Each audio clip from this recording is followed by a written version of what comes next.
Sebelum sidang dibuka, mohon maaf Pak Habib ya, saya lihat atribut Palestina kalau nggak salah ini ya, Palestina. Ya,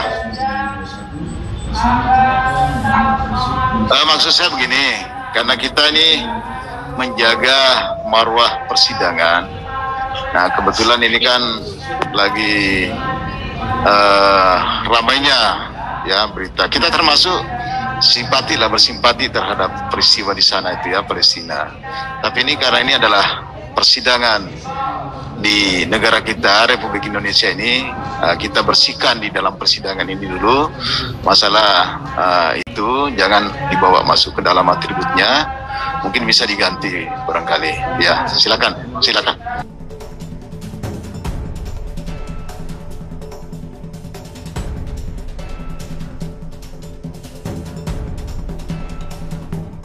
Tidak bisa dipungkiri bahwa semua ini bermula dari aksi bela Islam 4.11 dan 2.12 pada tanggal 4 November dan 2 Desember tahun 2016.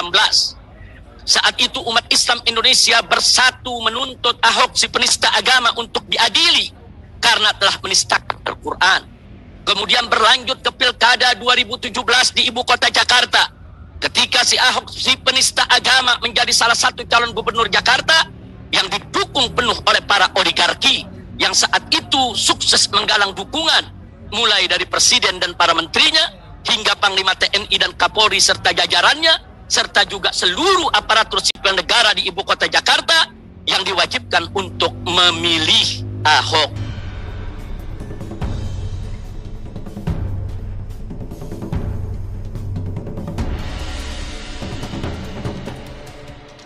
Dan akhirnya kami paham bahwa kami sebetulnya bukan sedang dicekal, tapi hakikatnya kami sedang diasingkan agar tidak bisa pulang ke tanah air dan tidak bisa lagi kumpul dengan umat di Indonesia.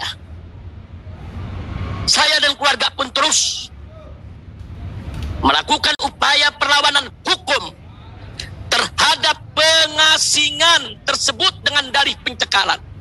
Walaupun berkali-kali gagal, tetap saya berusaha walaupun berkali-kali gagal.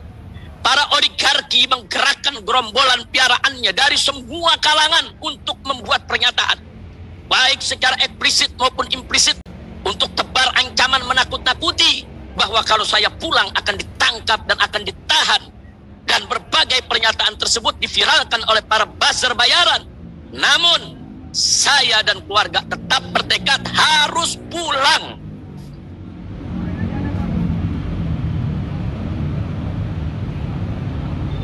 Karena Indonesia adalah tanah air kami dan negeri kami tercinta, serta medan juang kami untuk membela agama, bangsa, dan negara, apapun resikonya.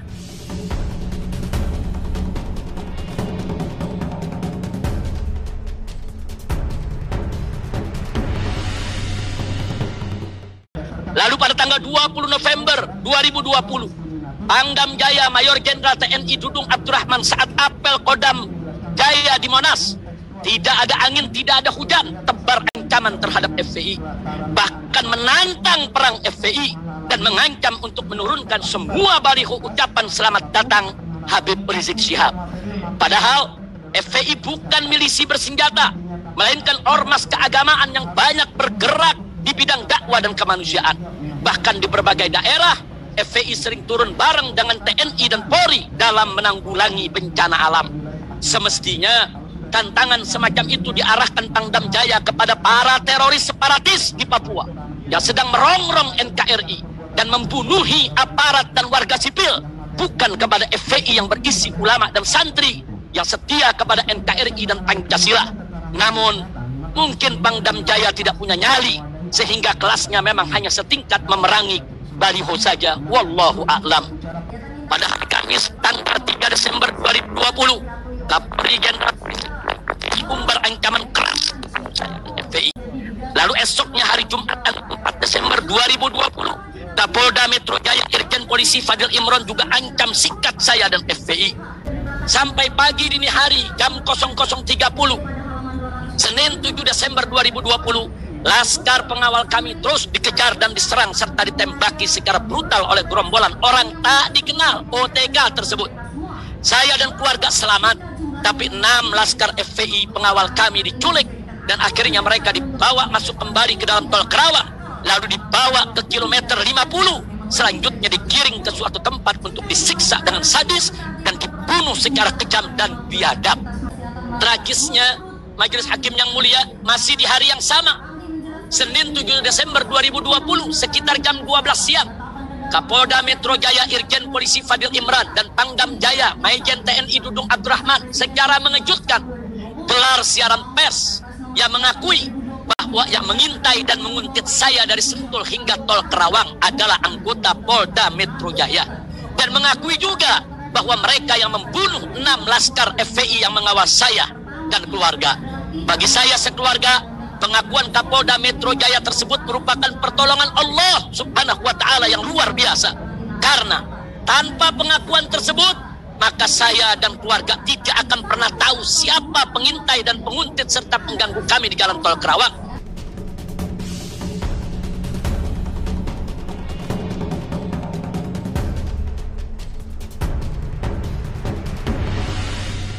Ketinggalan para buzzer bayaran secara terus-menerus menyerang siapa saja yang tidak mendukung Ahok.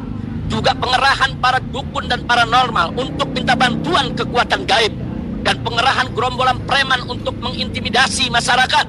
Belum lagi penerbitan fatwa-fatwa sesat dan menyesatkan dari ulama gadungan yang mendukung Ahok dengan memutarbalikkan ayat dan hadis serta memanipulasi hujah dan korupsi dalil. Di samping itu juga ada siraman dana besar-besaran dari para dukung oligarki.